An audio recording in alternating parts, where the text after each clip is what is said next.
శ్రీ గురుభ్యో నమః. మహాగణాధిపతి నమః. శివాయ గురు నమః. శ్రీ కామేశ్వరీదేవి నమః. ప్రేక్షకులకి శుభోదయ శుభాకాంక్షలు. నేను మీ సోమేశ్వర శర్మ. ఈ రాశి ఫలితాలు ఈ నెల 21వ తేదీ నుండి 27వ తేదీ వరకు వర్తిస్తాయి. ముందుగా గోచారం. మిథున రాశిలో గురువు, సింహరాశిలో కేతువు, వృశ్చికంలో బుధుడు, ధనస్సులో రవి, శుక్ర, కుజులు, కుంభంలో రాహు, మీనంలో శని. అలాగే చంద్రుడు ధనస్సు, మకర, కుంభరాశిలో సంచారం. ముందుగా మేషరాశి. మేషరాశి వారికి ఈ వారం చాలా అనుకూలంగా ఉంది. వృత్తి ఉద్యోగాల పరంగా సానుకూల పరిస్థితి గోచరిస్తోంది. వ్యాపార రీత్యా కూడా రావాల్సిన బెనిఫిట్స్ అనుకూలంగా ఉంటాయి. వ్యాపార అభివృద్ధి చక్కగా ఉంటుంది. మీరు చేపట్టిన ప్రతి కార్యక్రమంలోనూ సఫలీకృతమవుతుంది. సహోద్యోగులు అదేవిధంగా ఎవరైతే మిమ్మల్ని విమర్శించే వాళ్ళు ఉన్నారో వారి నుంచి ప్రశంసలు అందుకుంటారు. భూ సంబంధించిన విషయ వ్యవహారాలు సానుకూలంగా ఉంటాయి. విదేశీ సంబంధించిన విషయ వ్యవహారాలు సానుకూల పడతాయి. వృత్తిలో మంచి నైపుణ్యాన్ని సంపాదిస్తారు. పేరు ప్రఖ్యాతలు గడిస్తారు. ఉద్యోగ ప్రయత్నాలు చేసుకునే వారికి ఉద్యోగం కలిసి వస్తుంది. ఎప్పటి నుంచో ఉద్యోగం రాక ఇబ్బంది పడుతున్న వారు కూడా ఈ వారం ఉద్యోగం వచ్చే అవకాశం ఎక్కువగానే గోచరిస్తుంది. వ్యయంలో శని పర్వాలేదు, వీరికి బాగానే ఉన్నారు. రాశ్యాధిపతి అష్టమాధిపతి అయిన కుజుడు భాగ్యంలో ఉన్నారు. రవి శుక్రుడితో కలిసి. అదేవిధంగా ఎవరైతే కన్సీవ్ అయ్యారో వారు మటుకి సంతానం పట్ల కొంచెం జాగ్రత్త వహించడం చెప్పదగింది. ఆరోగ్యరీత్యా కొన్ని జాగ్రత్తలు తీసుకోవాలి. అదేవిధంగా దూర ప్రాంత ప్రయాణాలు కలిసి వస్తాయి. ఏదైనా ఒక పని అనుకుంటే అది పరిపూర్ణంగా పూర్తి చేయగలుగుతారు.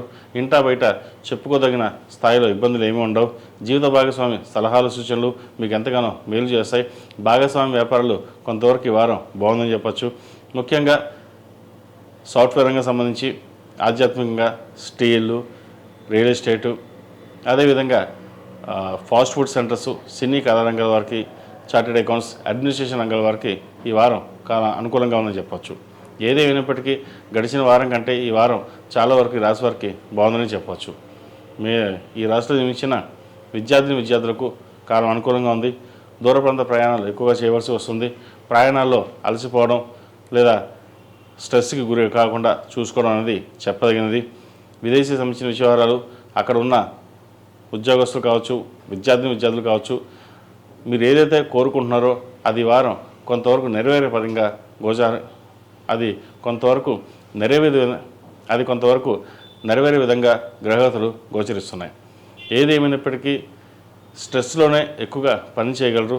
అయితే స్ట్రెస్కి గురి కాకుండా సాధ్యమైనంత వరకు ప్రశాంతంగా ఉండి ఆలోచనలు చేస్తే కనుక మంచి ఫలితాలు సంప్రాప్తిస్తాయి. ఈ రాశిలో జన్మించిన స్త్రీలకు వృత్తి ఉద్యోగపరంగా చాలా అనుకూలంగా చెప్పచ్చు. రాబడి బాగుంటుంది. ఖర్చులు కూడా తగ్గించగలుగుతారు. ఎంతవరకు వస్తుందో అంత ఉంచి సాధ్యమైనంత వరకు సేవింగ్స్కి ప్రాధాన్యత ఇవ్వడం చెప్పదగినది. అలాగే ఇస్తారు కూడా. కుటుంబ పరంగా చిన్న ఇబ్బందులు ఏవైతే ఉన్నాయో తొలగిపోతాయి. కుటుంబ సభ్యులతో కలిసి ఆనందంగా గడుపుతారు. దైవ దర్శనాలు ఎక్కువగా చేసుకునే అవకాశం గ్రహగతులు గోచరిస్తోంది. వివాహం కోసం ప్రయత్నాలు చేసేవారికి మంచి సంబంధం కుదురుతుంది. అయితే మూడాలు కాబట్టి సంబంధాలు కొంతమంది చూస్తారు, కొంతమంది చూడరు. వాటి పరిజ్ఞానం బట్టి చూసుకోవడం చెప్పదగినది. అదేవిధంగా నూతన వ్యాపారాలు ప్రారంభించాలనే యోచన ఏదైతే ఉందో అది చక్కగా ప్రారంభించుకోవచ్చు. మొత్తం మీద గడిచిన వారం కంటే ఈ వారం చాలా వరకు ఈ రాశి వారికి బాగుందని చెప్పచ్చు. కష్టే ఫలింటగా కష్టాన్ని తగిన ప్రతిఫలం కొంతవరకు మీకు లభించే విధంగా గ్రహగతులు గోచరిస్తున్నాయి. ఈ రాశివారు ప్రతినిత్యం దక్షిణామూర్తి స్తోత్రాన్ని, కాలభైరవ అష్టకాన్ని పఠించడం చెప్పదగినది. 4 మంగళవారాలు సుబ్రహ్మణ్య స్వామికి అభిషేకం చేయించడం చెప్పదగిన సూచన. అదేవిధంగా అఘోర పశుపతి హోమం చేయించుకోండి. మరిన్ని మంచి ఫలితాలు సంప్రాప్తిస్తాయి. ఈ రాశిలో జన్మించిన వారికి కలిసి వచ్చే సంఖ్య 7, కలిసి వచ్చే రంగు మెరూన్. ఏదైనా పని మీద బయటకు వెళ్ళినప్పుడు సోమవారం కానీ మంగళవారం కానీ వెళ్ళండి.